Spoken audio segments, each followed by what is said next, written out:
Well, hey there, Sharon Horne-Ellstrom here. Let's talk about how to save for a rainy day in order to save, protect, and supersize your business.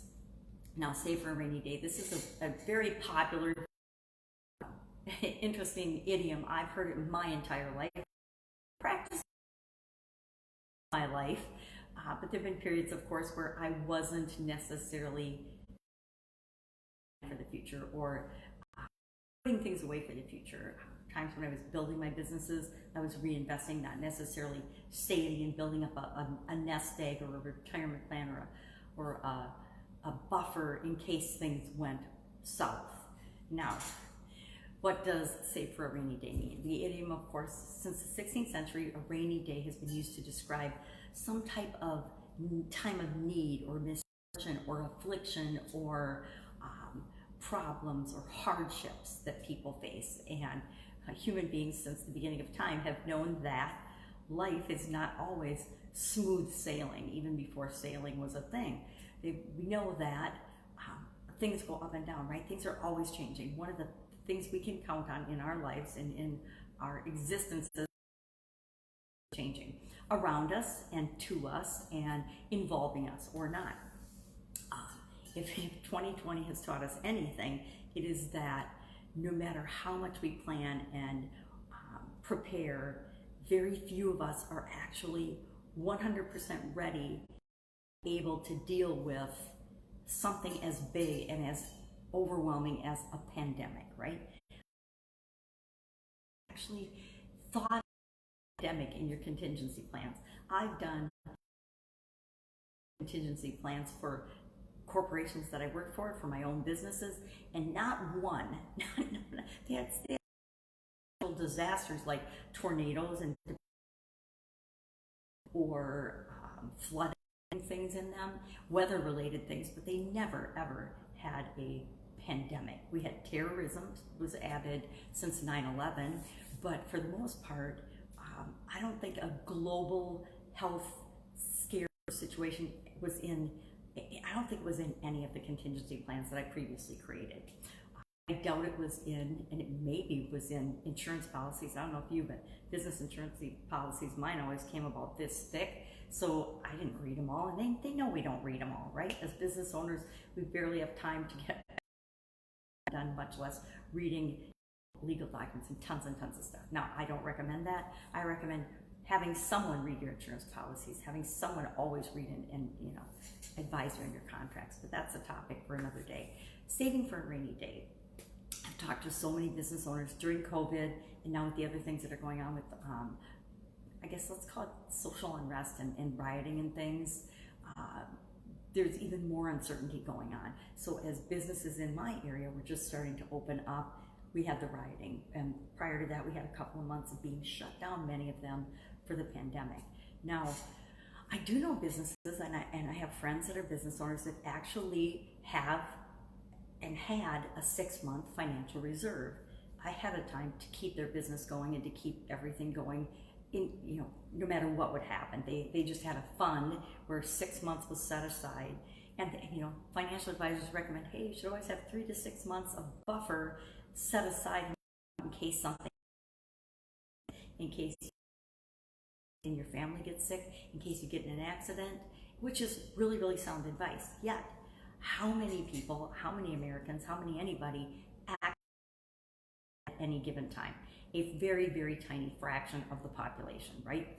So what can we do? How can we make sure we set our business up and our lives up for success so that no matter what happens, we're going to be okay? There's 3 steps you can take. And I like to break things down to 3 steps because 3 is easy to do and it seems manageable. The first thing, and probably if you do this, this will take care of everything else, is you're going to figure it out. You've got everything you need already inside you to figure out and solve any problem that ever have to be resourceful. And as long as we are open-minded and resourceful and know that we can figure things out and that we can, find the right person, find what we need, we'll be fine. I was moving right at the beginning. My ex-husband closed on our old property the week everything shut down for the pandemic.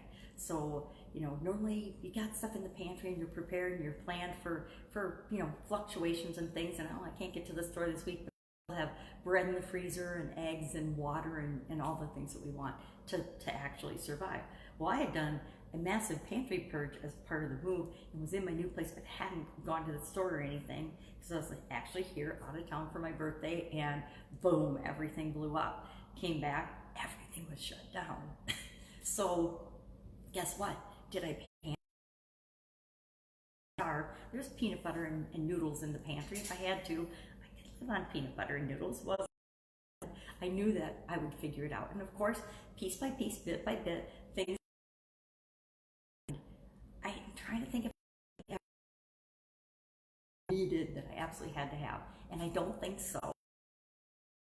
Entered this pandemic very unprepared. So it just goes to show you that if you believe and know with 100% certainty that you can be resourceful and figure it out, you can weather anything.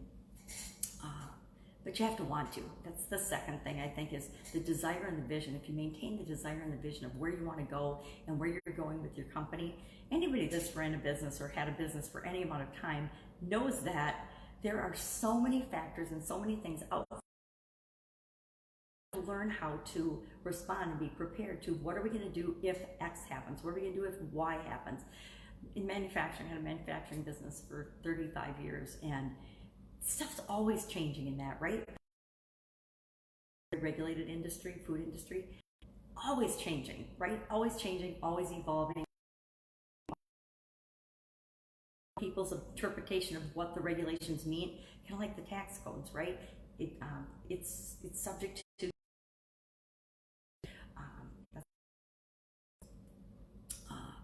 suppliers, vendors, in and out of favor, in and out of quality, acceptable for our manufacturing. So how we do things, if we're paying attention, should be continually improving. We're always looking at our own processes and systems and making sure that they're getting better. So I've lost track of what number I was on. Probably number 2 was the contingency plan. Have a contingency plan, knowing that it is not possible to have a contingency plan that entails everything. To be flexible and open-minded and know that you'll figure it out, and resourceful. And the third thing is put smart systems in place. Now, insurance, there's a lot of discussion in my neck of the woods about insurance and all the businesses that have been burnt down and vandalized due to the rioting, and a huge topic, a huge, very emotionally charged topic for everybody, right? But what's going to happen to those businesses? And everybody's, the pat answer on social media was, that's what's insurance for. That's why you pay your monthly premiums. Guess what? Acts of terrorism are not covered by insurance. Rioting has been classified as an act of terrorism. So for all the people that don't own a business and think insurance, and you'll have one covered. So a lot of the businesses that were impacted and were damaged and destroyed during this rioting and this time in our country probably aren't going to be covered in insurance. Owners that their business is destroyed, don't be naive enough to think and check your insurance policies to make sure that what is probably likely to happen in your area, and now we know we need to add rioting to the list, is covered in your policies. Make sure that you have bank accounts with a reserve. Make sure you have some kind of a reserve, financial resources, whatever kind of resources you need for the fluctuations in your market, and for, guess what, those possible spikes and outliers. Statistically figure it out, weigh your risks and benefits, and make sure that you're planning accordingly for your specific type of business. So that's it. That's my take on how to do things, how to put things in place to protect, safeguard, and supersize your business no matter what happens. Knowing that the one for sure thing that's going to happen in each and every one of our licensed businesses is that we're going to need to have contingency plans and to save for a rainy day, because there's always going to be, but there's also going to be times when, and even good sunny times, massive growth spurts have caused some of the biggest challenges in my business and in my life, more so than bad times happening, because we don't have necessarily the reserve to catch up and stay caught up with the demand and growth. There's a lot of businesses experiencing that right now as well. That's it. Have an amazing day. I'm going to go enjoy the beautiful sunny day at the cabin. I will be with you tomorrow with another interesting idiom. What does it mean? Where did it come from? And how might you apply it to your business? Take care. Bye.